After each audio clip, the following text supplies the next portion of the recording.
So hi, everyone, and welcome to the 21st episode of the Language Meanderings podcast. My name is Jonathan, and today I have a special guest, one of my language exchange partners from Russia. Her name is Tatiana Chumakova. So, привет, как дела? Привет, Jonathan. I'm okay. Hello, everyone. So we met through the GoSpeaky platform. I'm not sure how many months ago, maybe if it was last summer or so, and then you joined the Facebook group, and you've been an active member for the weekly hangouts that we organize on Saturdays. So it's been a pleasure talking with you on a regular basis. I met you on GoSpeaky, if I'm not mistaken, in October or November of last year, and then I saw a link to your Facebook group, and so I joined it and began to talk on Saturdays. And which languages have you been learning? At that time, I was learning Spanish, and I'm still have been learning it.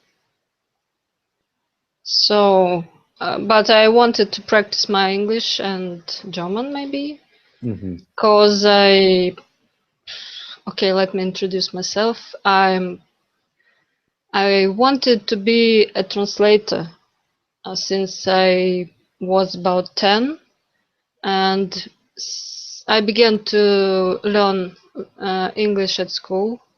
So it was my dream to speak English, and I graduated the Faculty of Foreign Languages in my city and got a diploma of translator from English and German into Russian. But I didn't use it much in my job, so I decided to practice it, not to forget, to find some language partners. And how long have you been practicing online with different platforms and communities? I've been practicing since autumn, since September or October. Oh, okay, so fairly early into your online learning, we started to connect. Okay, and how has the how has GoSpeaky worked out for you, and how has the Facebook group been working out? So last year I decided to learn Spanish. Why Spanish? Because I liked it, how it sounds, and I began to learn it at school for some weeks, but then I gave up. And I was told about GoSpeaky platform to find some partners or native speakers to practice. So I began to use it because there were many people who were ready to help me to practice and to help to learn more, and many people wanted to learn even Russian, and we exchanged. And how frequently would you say you take part in video chats with language exchange partners? On GoSpeaky, you mean? Yes, GoSpeaky or in general. Not so often as I want, because there is a big time difference from people from other continent, from other countries, South America, from Europe. Maybe twice or thrice a week if I have time, enough time to do it. Okay, and do you have any advice for people beginning a language exchange partnership or friendship? Do you have any advice for people starting with that? I advise not to be shy, not to be afraid to start speaking, because it's the best way to learn more language. I think I find people and I begin to chat with them first and send messages with them, and I offer to practice Russian or English, even to exchange the Spanish for English too. And they are happy that some girl from far Russia can help them with language, with English. And what has been your feedback in terms of, like, what do you observe with people learning Russian? What seems to be some of their difficulties that you see in general? The most difficult for them may be cases, but first of all, they have difficulty with the Cyrillic letters, with alphabet, because they don't have keyboard in their laptops or computers. So they ask me how could they change the keyboards to Russian letters, and sometimes they type Russian words in Latin letters. Yeah, they transliterate from Russian into Latin But letters. it's not good, but at first they could do it, I think. But then they have to change and to use Cyrillic letters to learn more Russian. Yeah, I think that is definitely, I think it took me several months to learn the Cyrillic alphabet, and I think finally when it clicked, it was like looking at the Matrix, where I was like, whoa, I can read these words, and they're not just individual letters. These are words, and these are words in sentences, and now they're sentences, they're not the paragraphs. And so it just, when that door kind of opened, it really just really was the start of the Russian studies. I think before that, kind of suffering with the Cyrillic alphabet.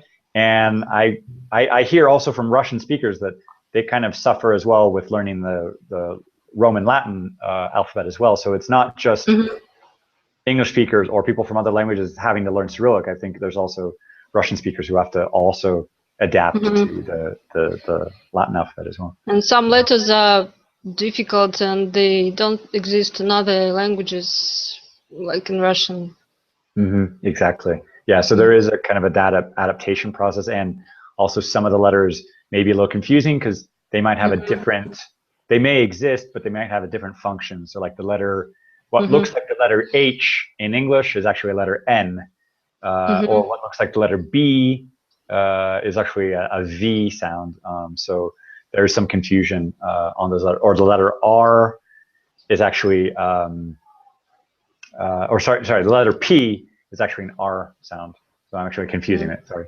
But those are some of the things that kind of take a little bit of some concentration. But those are just, I think, minor things, and they're not big obstacles. People can get over them. People can learn them. And if they want to learn Russian, they have to use another keyboard, I think.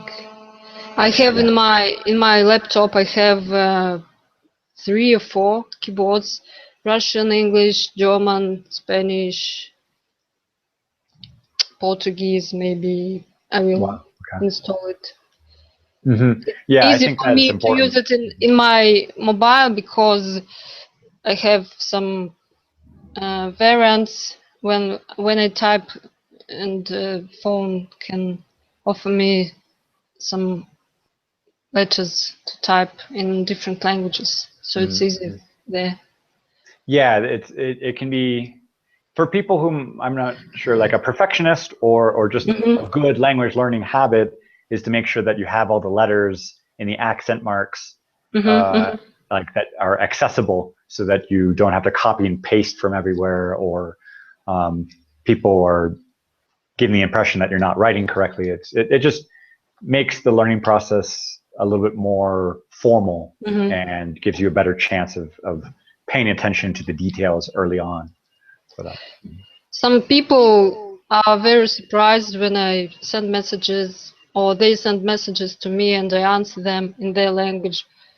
Wow, you speak, for example, Portuguese or I don't know, Spanish. They're very surprised because they used to use English mostly. Yeah, I think that's a good aspect of the language exchange process. It isn't just English speakers around the world. I mean, people are using English amongst international people. So. Or they can send a message in Russian and answer, for example, in Spanish, and so they're very surprised with it. That's cool. That's cool. What are some of your regular study habits to practice Spanish or German or English or Portuguese? What are some things that you try to do on a regular basis? First, when I began to learn Spanish, my first platform was GoSpeaky, and then I began to use Duolingo, Memories, Busuu.com, and I practiced my writing skills on Langate.com. So it is very useful because I can do my grammar exercises and people correct me and they explain my mistakes, so it's very useful.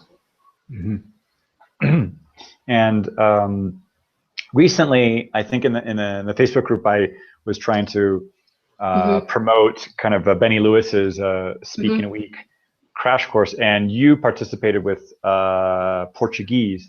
Can you tell me a little bit about that experience?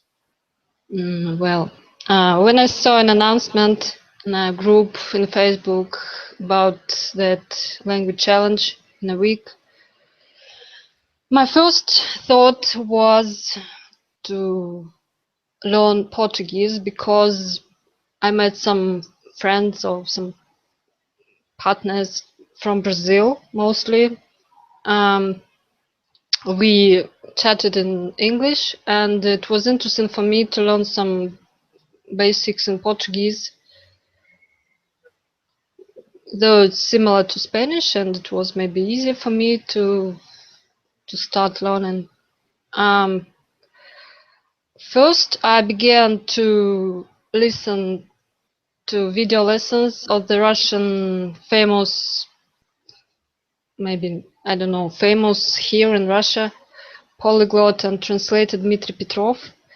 So there were 16 video lessons on TV program, and he explained the basics for absolute beginners, and participants and the TV viewers could start speaking from the first lessons. So it was interesting to listen, and I start to write some simple phrases, some basics,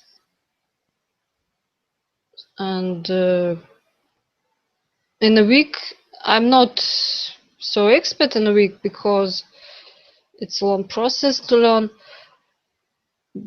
but I began to understand difference in some words and some grammar maybe, and then I still learn it and watch that lessons and start practicing with my friends from Brazil here in Facebook and GoSpeaky too.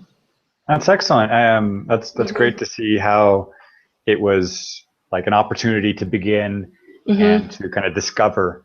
And have you been able to have any classes on italki yet? Not yet. Okay, but I hope when you have the opportunity, that'll be a great way to kind of further practice. I don't know what language to choose to practice on italki. But yeah, I think what I think other polyglots have said out there, like, well, wherever your heart is, that's kind of maybe the language you should be happy to learn or be inspired to learn. But it's great if you have friends that you can connect with. I think having a connection with a person, I think that's a great way to associate a language with a friend. And I think the more you develop that friendship, the more you start to develop the language aspect. And I think what you said about building some rapport with your language exchange partners, sharing some messages, I think that's a very important aspect of the language exchange process. That it's sometimes a little difficult because of the cultural differences to just jump straight into the language learning process. I think it's important to kind of develop a little bit of the rapport, the friendship. And I met many people in our Facebook group who are ready to help me with Portuguese anytime I have questions or doubts.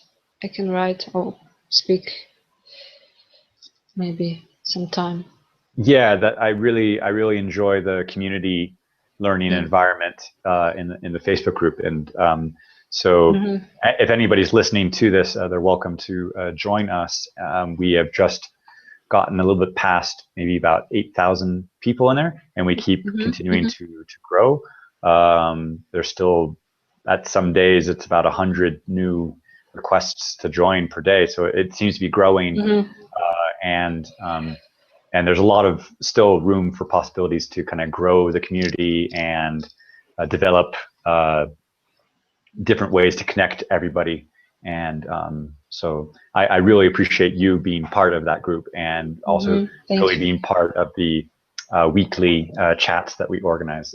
It's been a pleasure being able to chat with you on a regular basis and get your opinion and see how you relate to the different topics that we talk about. It's very interesting for me to help people with any language I can speak, and sometimes I correct some texts even from English, and on Langate I correct texts from Russian of learners of Russian, and it helps me to feel my language better, to look maybe from the other side, from the point of view of learners. So yeah, I definitely agree. Yeah, the more you stay as a learner, the easier it is to kind of act as a teacher, and the more you help out somebody who is at a lower level in a foreign language, and you realize that you are a more intermediate or advanced, it really reinforces your knowledge of that language. And so some people, they say that only native speakers have the right to correct other people, but I don't completely agree with that. I think people who have acquired a certain amount of knowledge in that foreign language, I think they can provide helpful feedback and corrections, because they've been there. They've gone through that process. They've put in the hard work. They've done the research, they've done the practice. So I think they have the right to get some credit for that experience that they've acquired. So I think we don't have to be just completely dependent on native speakers. I think we need to give more credit as well to people who have studied a foreign language and who are at an intermediate level and can help people who are beginners or pre-intermediate. So.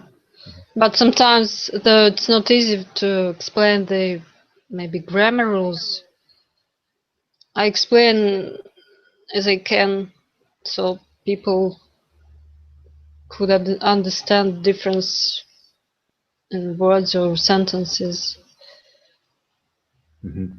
Yeah, I think we all have our areas of specialties or how much we are familiar with, and even as a native speaker, if I were not a teacher, some people would ask me, like, how do you say this, or why do you say this way? And if I were not a teacher, I think I would just say, well, we just say it that way. I'm sorry, I don't have the explanation.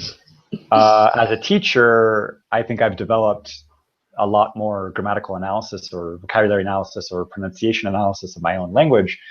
But I think a bigger aspect of it has been constantly being a language learner and always learning a new language. I mean, right now this year I'm doing a new language each week, or discovering a new one each week. So the more I do that, I start looking at English more and more as a foreign language and saying, like, there are so many languages out there who do things a lot more simply or less complicated, or the pronunciation. I mean, why are there 20 vowel sounds in the English language? Why can't we just simplify things and have like 5 vowel sounds like other languages might have? And so I think 20 years ago when I started learning foreign languages, I probably did have a lot of culture shock and say, well, why isn't Spanish like English? Why isn't Russian like English?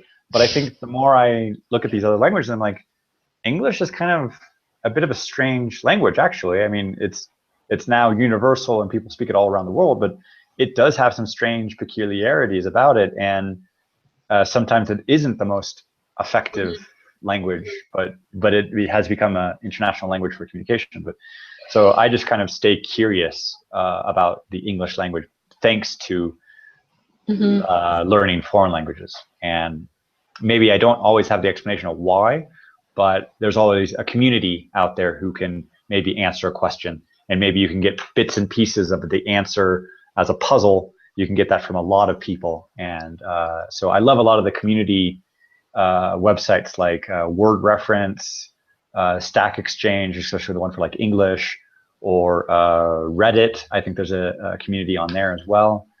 So the more you kind of participate in those community platforms, you can get a lot of information from a lot of learners and native speakers, and just kind of don't do it by yourself. Don't be alone with the language learning process. I think be part of a community and be an active community member to kind of help other people. And so I really appreciate what you're doing in the group, Tatiana. Sorry. Sorry, I was saying I really appreciate your participation in the group and being an active member in the. Thank you. I make posts with my exercises in Spanish on my Facebook page, and some guy from Brazil told me that he is very inspired when he sees my studies, and it makes him to get further to learn other languages, because I was very surprised, and I was very pleased with his words that my studies inspired somebody to learn more language. Yeah, that's the wonderful aspect of community, where the other day I was speaking with Brian Kwong of the Add One Challenge, and he was saying one of his big inspirations for creating the Add One Challenge was because in the Benny Lewis forum for like the Fluent in 3 months, he was saying whenever he kind of lost some motivation, he was looking at this other language learner with his learning process and his videos, and so that helped him kind of stay focused. And he says that later, when that process finished, he wrote the guy and said, "Thank you very much for your videos." And the guy wrote back and saying, "Wait a second, you were inspiring me." So without realizing it, both people were inspiring each other to kind of keep going and to be held accountable. And whenever there was like a bad day or an off day, that kind of feedback from community members, it's a great way to stay inspired, to stay motivated, and just like not give up. And so yeah, I completely agree with what you're saying of that if somebody is getting something out of what you're doing, keep doing it, and encourage that person to keep going. And eventually, I think it's like that movie Pay It Forward, kind of eventually it's gonna come back, hopefully, that people were going to inspire you, people are going to keep you motivated. So that's a really great aspect of a community-based learning environment.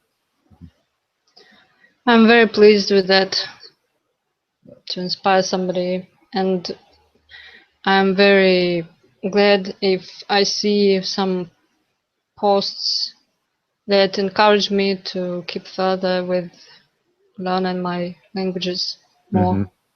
Yeah, definitely.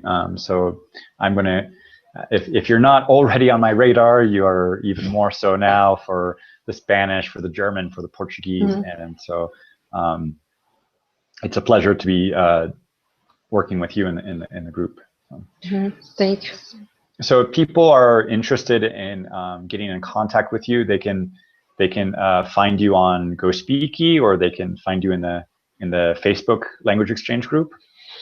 Oh, they can find me in GoSpeaky and Facebook too. I'm ready to help, to answer questions.